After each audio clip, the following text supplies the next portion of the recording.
ডাক্তারবাবু, আমার বাচ্চা খুব ঘন ঘন শরীর খারাপ হচ্ছে, জ্বর হচ্ছে, সর্দি কাশি হচ্ছে, পেট খারাপ হচ্ছে। বাচ্চার ইমিউনিটি নিশ্চয়ই খুব খারাপ। আপনি ইমিউনিটির ওষুধ দিন। এই কথাটা আমি খুব ফ্রিকুয়েন্টলি আমার প্র্যাকটিসে শুনে থাকি। তাই এই ভিডিও। আমাদের মনে রাখতে হবে যে সমস্ত মানুষের শরীরেই ইনফেকশান থেকে বাঁচানোর জন্য, সেটা ভাইরাস হোক, ব্যাকটেরিয়া হোক, প্যারাসাইট হোক, ইনফেকশান থেকে বাঁচানোর জন্য একটা সিস্টেম আছে, তার নাম হচ্ছে ইমিউন সিস্টেম। ইমিউন সিস্টেমটা কি? বেসিক্যালি সোলজার্স, একটা আর্মি আমাদের শরীরের মধ্যে আছে, যার কাজ হচ্ছে বাইরে থেকে যখনই কোনো ভাইরাস, ব্যাকটেরিয়া, জীবাণু আক্রমণ করে তাদের সাথে যুদ্ধ করা এবং তাদের মেরে ফেলা। এবার এই ইমিউন সিস্টেমটা বাচ্চাদেরও আছে, বড়দেরও আছে। কিন্তু বড়দের অত ঘন ঘন সর্দি কাশি জ্বর হয় না, বা বড়রা অত ঘন ঘন অসুস্থ হয় না। বাচ্চারা ঘন ঘন অসুস্থ হয় কেন? কারণ হলো বাচ্চার ইমিউন সিস্টেম ট্রেনিং পিরিয়ডে আছে। যে সোলজার্সগুলো আছে তারা তো আছে, কিন্তু তারা অতটা ট্রেন্ড নয়। এই শৈশবকালে, এই 1 বছর থেকে 10-15 বছর বয়স অবধি যতবারই ভাইরাস ঢোকে তারা সেই ভাইরাস ব্যাকটেরিয়াগুলোর সাথে লড়াই করে, কিন্তু তারা অতটা ট্রেন্ড নয় বলে একটু শরীর খারাপ হয়, একটু জ্বর আসে, একটু সর্দি কাশি হয়। কিন্তু তারা যেমন বাচ্চার বয়স বাড়তে থাকে, এই ইমিউন সিস্টেম ট্রেন্ড হতে থাকে এবং আরও এফিশিয়েন্টলি এই ইনফেকশানগুলোকে কন্ট্রোল করতে থাকে। সেই জন্য ছোটো বাচ্চাদের জ্বর, সর্দি, কাশির ফ্রিকোয়েন্সিটা বেশি, একটু বড় বাচ্চার একটু কম, আরও বড় বাচ্চার আরও কম, এবং অ্যাডাল্টে গিয়ে অনেকটাই কমে যায়। তো এই ইমিউন সিস্টেমকে রোবাস্ট করার জন্য, মজবুত করার জন্য কি করা যেতে পারে?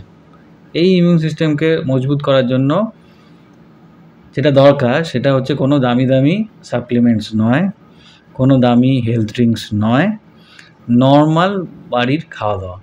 আমাদের ইন্ডিয়ান রান্না, আমাদের বাঙালি খাবার যথেষ্ট ব্যালেন্স ডায়েট। তার মধ্যে যেমন মাছ, মাংস, ডিম আছে, তেমন ডাল ভাত আছে, তেমন তরি তরকারি আছে। আমরা খুব ফ্রেশ ভেজিটেবলস খাই। আমাদের বাজারে প্রতি সিজনের সাথে সাথে অনেক রকম নতুন নতুন ভেজিটেবলস পাওয়া যায়। সেই ভেজিটেবলস খাওয়া, প্রতি সিজনে কত রকম ফল পাওয়া যায়, সেই ফল পাকড় খাওয়া। তো ফ্রুটস, ভেজিটেবলস, ব্যালেন্স ডায়েট, ভাত, ডাল, মাছ, মাংস, রুটি, তরকারি, এই সমস্ত খাবারের মধ্যে সমস্ত কিছুই আছে। Vitamins, minerals, carbohydrate, protein, fat সবই আছে। তো ইমিউন সিস্টেম রোবাস্ট করার জন্য যেটা দরকার সেটা হচ্ছে একটা ব্যালেন্স ডায়েট, যেটা একটা আমাদের নর্মাল ঘরোয়া রান্না যে খাবার তাতে আছে। ভালো করে জল খাওয়া, ওয়েল হাইড্রেটেড থাকা, একটা অভ্যেস করা ভালো করে জল খাওয়ার, একটা পরিমাণ মতো জল যেন সে প্রতিদিন খায়। ভালো করে ঘুমানো, সারাদিনে বাচ্চা 6-7 ঘন্টার ওপর ঘুমাবে, ঠিক সময় ঘুমাবে, ঠিক সময় উঠবে, early to bed, early to rise. রাত 12টায় ঘুমাচ্ছে, 1টায় ঘুমাচ্ছে, সকাল 5টায় উঠে পড়ছে, এরকম করলে হবে না।